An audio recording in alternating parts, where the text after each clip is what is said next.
تفسیر القرآن آج کا سبق سورہ بقرہ آیت نمبر 169 سے 182 تک۔ اعوذ باللہ من الشیطان الرجیم، بسم اللہ الرحمن الرحیم۔ وَلَكُمْ فِي الْقِصَاصِ حَيَاةٌ يَا أُولِي الْأَلْبَابِ لَعَلَّكُمْ تَتَّقُونَ كُتِبَ عَلَيْكُمْ إِذَا حَضَرَ أَحَدَكُمُ الْمَوْتُ إِن تَرَكَ خَيْرًا الْوَصِيَّةُ لِلْوَالِدَيْنِ وَالْأَقْرَبِينَ بِالْمَعْرُوفِ حَقًّا عَلَى الْمُتَّقِينَ فَمَن بَدَّلَهُ بَعْدَمَا سَمِعَهُ فَإِنَّمَا إِثْمُهُ عَلَى الَّذِينَ يُبَدِّلُونَهُ إِنَّ اللَّهَ سَمِيعٌ عَلِيمٌ فَمَنْ خَافَ مِن مُوصٍ جَنَفًا أَوْ إِثْمًا فَأَصْلَحَ بَيْنَهُمْ فَلَا إِثْمَ عَلَيْهِ إِنَّ اللَّهَ غَفُورٌ رَحِيمٌ۔ ترجمہ: اور اے عقل رکھنے والو، تمہارے لیے قصاص میں زندگی کا سامان ہے، امید ہے کہ تم اس کی خلاف ورزی سے بچو گے۔ تم پر فرض کیا گیا ہے اگر تم میں سے کوئی اپنے پیچھے مال چھوڑ کر جانے والا ہو تو جب اس کی موت کا وقت قریب آ جائے وہ اپنے والدین اور قریبی رشتہ داروں کے حق میں دستور کے مطابق وصیت کرے۔ یہ متقی لوگوں کے ذمے ایک لازمی حق ہے۔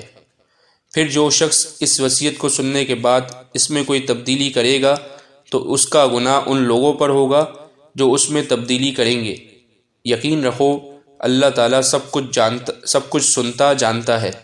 ہاں، اگر کسی شخص کو یہ اندیشہ ہو کہ کوئی وصیت کرنے والا بے جا طرفداری یا گناہ کا ارتکاب کر رہا ہے اور وہ متعلقہ آدمیوں کے درمیان صلح کرا دے تو اس پر کوئی گناہ نہیں، بے شک اللہ تعالیٰ بہت بخشنے والا بڑا مہربان ہے۔ ان آیت مبارکہ کی تفسیر میں یہ بات لکھی ہے کہ یہ آیت اس دور میں نازل ہوئی تھی جب مرنے والے کے ترکے میں وارثوں کے حصے متعین نہیں ہوئے تھے، چنانچہ سارا ترکہ مرنے والے کے لڑکوں کو مل جاتا تھا۔ اس آیت نے یہ فرض قرار دیا کہ ہر انسان مرنے سے پہلے اپنے والدین اور دوسرے رشتہ داروں کے حق میں وصیت کر کے جائے اور یہ واضح کرے کہ ان میں سے کس کو کتنا حصہ دیا جائے گا۔ بعد میں سورہ نساء کی آیات نمبر 11 سے 14 میں تمام وارثوں کی تفصیل اور ان کے حصے خود اللہ پاک نے مقرر فرما دیے۔ اس کے بعد جس وصیت کا اس آیت میں ذکر ہے وہ فرض تو نہیں رہی، البتہ اگر کسی شخص سے ذمے کوئی حق ہو تو اس کی وصیت کرنا اب بھی فرض ہے۔